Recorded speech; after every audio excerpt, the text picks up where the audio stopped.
Antonio Castellan, stay there. We want to go to the video right now of that came in through social media of some of the gunfire that we heard. 12 seconds of sustained rapid gunfire, 15 seconds of silence, and then another 15 seconds of rapid gunfire. We've got retired Detective Phil Ramos on set here, and while we cue up that video, Phil, Antonio's hearing of people shot in the back, many people there at UMC shot in the back, a very busy ER, but you hear of that kind of a wound and you would presume that those are running wounded, people who are running away and are shot in the back.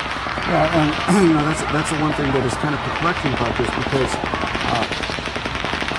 not knowing exactly where the shooter or shooters were, firing into the crowd is going to get that crowd to react and they're going to start running away. So while they're running away and they're still being shot, it just shows you the advantage of a high ground position when you're the shooter, and that tells me that this person or persons knew exactly what they were doing and probably had some kind of practice or training to set this situation up. I mean, you just don't decide in the middle of the night you're going to go to a country music festival and just open up on a crowd of people and not have it already planned out. Phil, we also heard from EMTs and some police sources that there were victims right there by the main stage, out there outside of Mandalay Bay, but we also heard that there were victims inside Mandalay Bay on the floor there. Now, we are getting a variety of reports, but let's say that is in fact the case.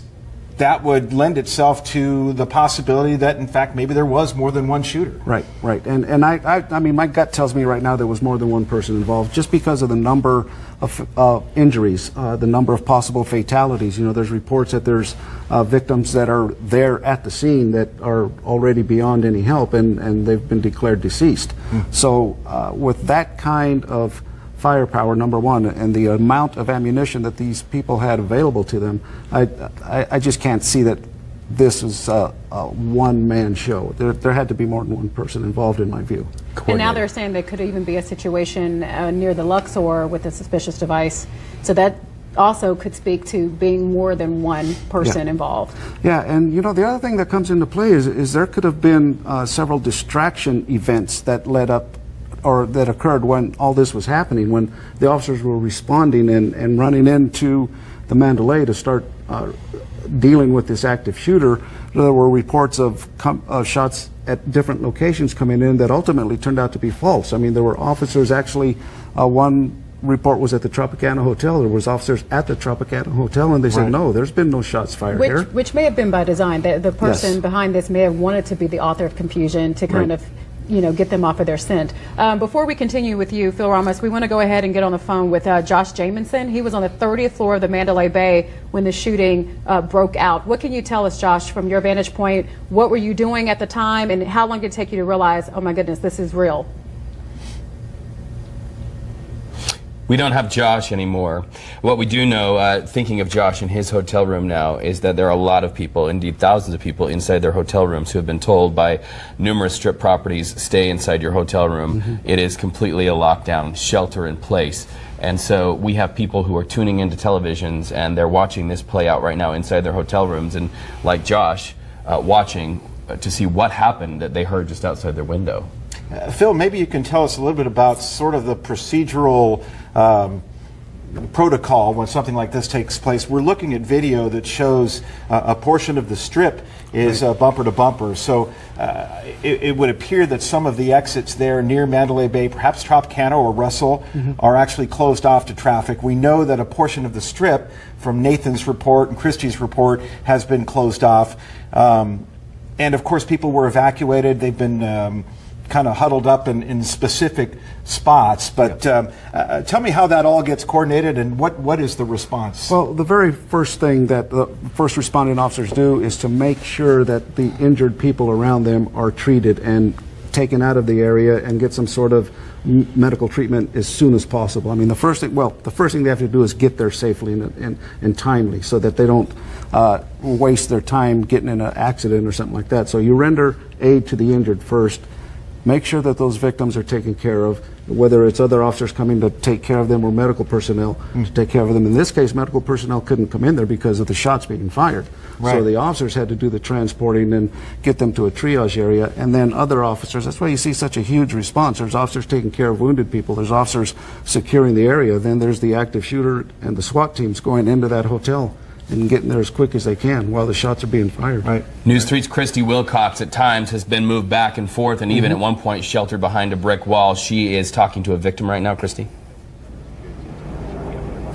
Yeah, we were sheltered under and behind quite a few things as we were making our way down the south of the Strip because police were just, pushing us down. And right here, Brianna, you were here for your 21st birthday. Yes, that's correct. Tell me a little bit about what you saw, what you heard. We went back up to the room, and as soon as we reached the room from the concert venue, we just heard constant shootings. At first we thought it was fireworks, but then it was shooting. And then somebody said something to you to tell me about that experience. Yeah, so there was a lady who pushed her way forward into the concert venue, into the first row, and she started messing with another lady and told us that we were all going to die tonight. Do you know why she was saying that? I mean, was this after the shots were fired, or? It was about 45 minutes before the shots were actually fired, but then she was escorted out by security. How does that make you feel? I mean, it makes me feel uncomfortable, especially coming here for my 21st birthday and not knowing if I'm safe, not even knowing if I'm safe going home tomorrow on an airplane. So, and how did you get out of the venue after this all happened? We actually weren't there whenever the shooting had occurred. We had already left about maybe 10, 15 minutes before that, but we just barely made it back into our room whenever it started.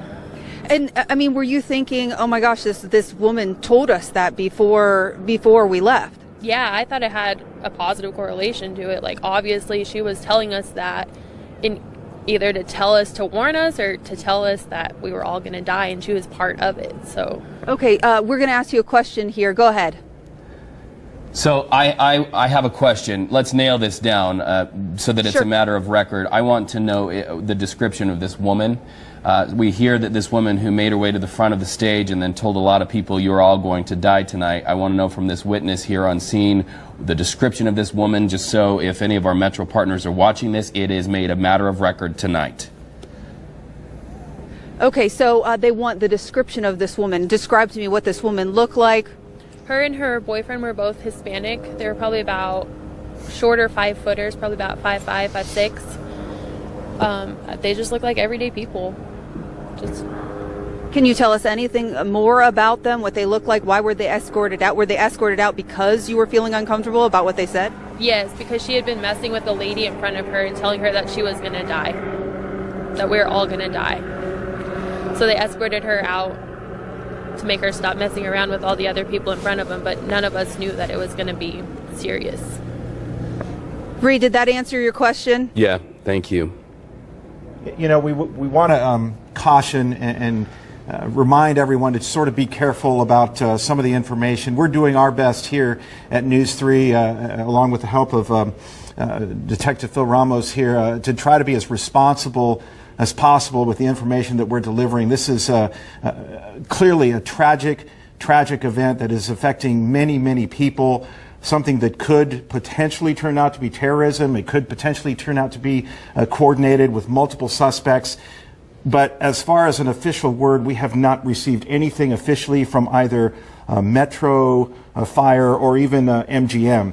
We have reached out to all of them. They've all told us that they are in the process of gathering information. They're working on getting us facts. But obviously, this is still ongoing. People are still being moved around, sheltered. SWAT teams are still in place, still searching for things. We just got a report not too long ago that there was a suspicious device. Craig Figner was reporting that there was a van outside the Luxor that was being searched. We heard that there were possibly multiple active areas. All of this information, I assure you, and I am confident Metro and all of the authorities are looking into each and every one of these, and you can bet that they're going to be doing that before they reopen any portion of the Strip. Right, and that's a very good point. It reminds me of when Dallas had the active shooter during the protests when the officers were shot. There were so many different eyewitness accounts of it was this person, it was that person. They even put out the wrong person of interest in quotation marks. And so you really want to be careful when we're getting these eyewitness accounts. This is what they're saying that they saw, but we have not gotten anything confirmed. And this is so new. As we know, only one person is down. They could still be looking for a second person. And so everything is still up in the air, active. Police are still very much trying to make sure that people are safe right now. And so they will start to do that important police work when the time comes. So right now, making sure people are safe, making sure no one else is hurt is the #1 priority right now. So very good point to bring that up, because a lot of emotions are raw and we don't know what those people were down there doing. It could be very significant. It could be not significant at all. If you're just now joining us here in the Valley or elsewhere in the world, we will recap now what has happened around 10:30 p.m. Las Vegas time. The last song of the Jason Aldean concert at the Route 91 Harvest Festival. And perhaps we can cue up some of the video that came to us from social media so you can really get a picture and hear what happened there at the scene. Rapid fire began to ring out from above, we are told by many witnesses on the scene. Rapid fire into a crowd of hundreds and hundreds of people. About 12 seconds of sustained fire, then 15 seconds of silence, and you saw a crowd just sort of stunned, not knowing how to react to that. And then once again, it got very real, 15 seconds. From there, people went running out onto the Las Vegas Strip. They ran over to McCarran Airport, which is now completely shut down. Flights in and out completely stopped. This is that video I'm talking about. You're going to hear that rapid fire. Okay, and we're just getting word now from one of our producers. Metro does not believe that there is another shooter involved. So this could be very well over. They do believe it's just the one shooter, and as we reported earlier, that person was taken down. We also want to point out, as we're talking about getting information from police, they plan to have a media briefing in about 10 minutes or so, so hopefully we can learn more about the person that they did take down earlier this evening. But again, we're hearing from police. They do not believe that there is a second shooter. They believe this was one person acting alone in this situation. And when you hear that, Phil, you were saying earlier that could be quite possible because, you know, they started shooting, then they stopped shooting and started again. So kind of tell us when you hear that now police are saying they believe it's just one person. Well, they have to have developed some very good, solid information to make that statement in the first place. So I'm thinking that as the investigation continued into where the one suspect was found, several weapons could have been found in the room. Hundreds of rounds of ammunition could have been found in the room. And for them to be able to say, we believe that there's only one shooter, then I'm certain that there was some conclusive evidence in that room. Yeah, that was the only shooter. I'm very surprised at that, just because of the number of shots. But they wouldn't be saying that if they weren't very, very sure that that was the case. And you think about the confusion that takes place after something like this. You don't know if there are shots being fired from the ground right there at the concert venue, if they're coming from far away. In this case that you described earlier, that sounded, and I think we can make the safe assumption, like an automatic weapon, some type of long gun that had the automatic capability. So the confusion part was certainly evident after that. Oh yeah, and you know, especially in situations like this, when you've got that many people enjoying themselves and having a great time, and then to have a traumatic event like that occur, it takes a while for the mind to catch up with what's going on. I mean, here you are enjoying a concert, and next thing you know, you're running for your life because you hear gunshots. The information that comes out is going to be so varied and so different from person to person to person. And you know, I would just reiterate what Reed said. If this individual who heard a woman say, "We're all going to die tonight," if there's any accuracy to that, if you were either spoke to the woman, saw what she looked like, or heard that statement, go find a uniformed police officer and say, "I have some information that you guys need to know about." Right. They're not going to shoo you away. They're going to say, "Okay, tell me what you know," because if that's true, if that really happened, that's absolutely critical to this investigation. Let's talk about the victims who you saw running in the crowd. This is just very preliminary, but the last word that we had confirmed: 2 dead, 24 injured, 12 of them critical after the shooting at the music